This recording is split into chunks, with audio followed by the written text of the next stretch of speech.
Junie B. Jones' Shipwrecked by Barbara Park. Read by Mrs. Rousseau. As I read, I'd like you to think about where is this story taking place so far? Chapter 1, Breathing Germs. Dear First Grade Journal, today is the end of the week. Mr. Scary is taking attendance. Attendance is the school word for who isn't here today. There are lots of children out sick in room 1. I'm going to count them. I think. I will be back in a minute. Okay, here is a teensy problem I just ran into. Because how can I count the people who aren't here on account of they didn't show up, apparently? Taking attendance is harder than it looks. From Junie B., first grader. I put down my pencil to think about this situation. Only I didn't even have time to concentrate, hardly, because all of a sudden there was a noise on the other side of the room. I turned my head to look, and splatto! A boy named Roger throwed up on the floor. It was the disgustingest thing I have ever seen. Also, the air did not smell delightful. I quick held my nose and closed my eyes. Only too bad for me, 'cause my dumb bunny eyes have a brain of their own, and they swept on sneaking peeks of the splatto. It was Cheerios, I believe. Finally, I put my head on my desk, and I covered up with my arms.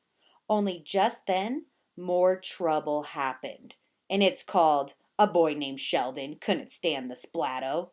And so he jumped up from his chair and he ran straight out of room 1. And that was a surprise, I tell you. Mr. Scary ran after him. He brought Sheldon back in a jiffy. Then he quick called the school nurse, Mrs. Weller, on the phone.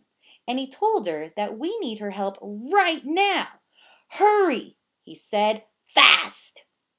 And so Mrs. Weller zoomed to room 1 as fast as a speedy rocket. And then she hurried over to Roger, and she talked to him in a calmly voice, and she said everything is going to be okay. Roger hanged his head real embarrassed like. I felt sorry for that guy. Also, he was making me ill. Finally, Mrs. Weller helped me get up from his chair, and she held his hand, and she took him to her office. After that, room 1 could not do any work, on account of how can you do work with splatto on the floor? Only, hooray, hooray! 'Cause pretty soon our janitor named Gus Valany came rushing through the door. I jumped right up when I saw him. Gus Valany, it's Junie B. Jones, I hollered out. Roger throwed up. Gus Valany winked at me.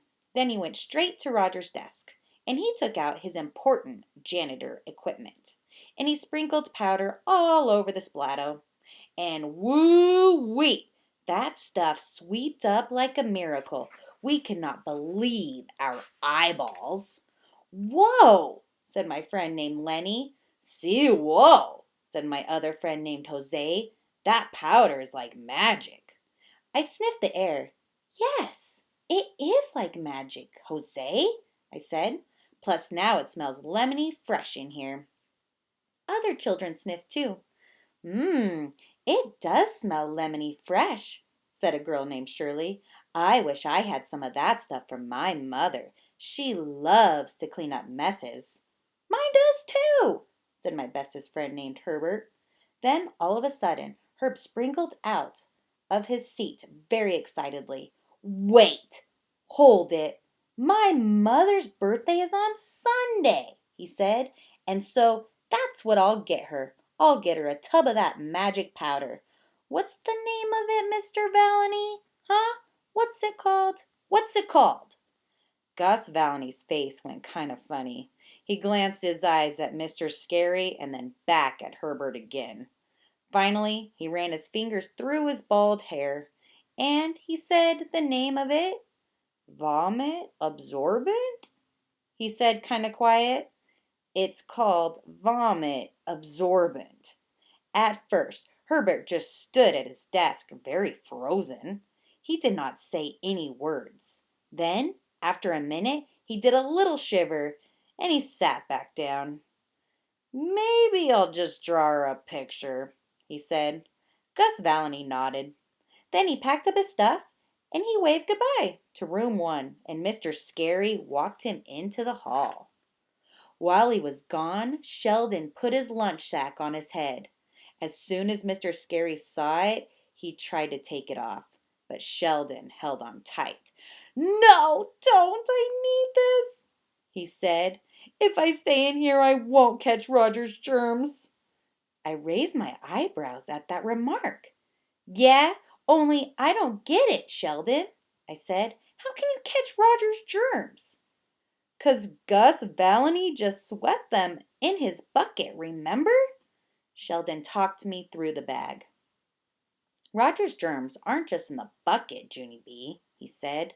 "Whenever somebody throws up, their germs shoot out in the air all over the place.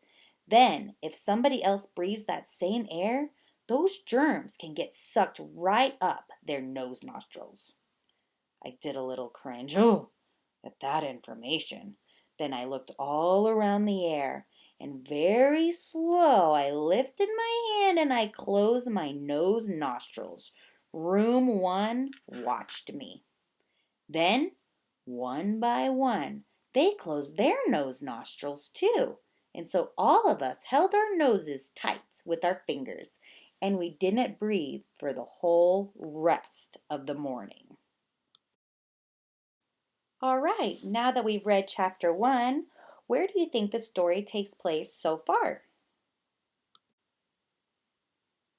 You are correct if you said any of the following: in a classroom, in room 1, at school, on a school day, in a germy classroom.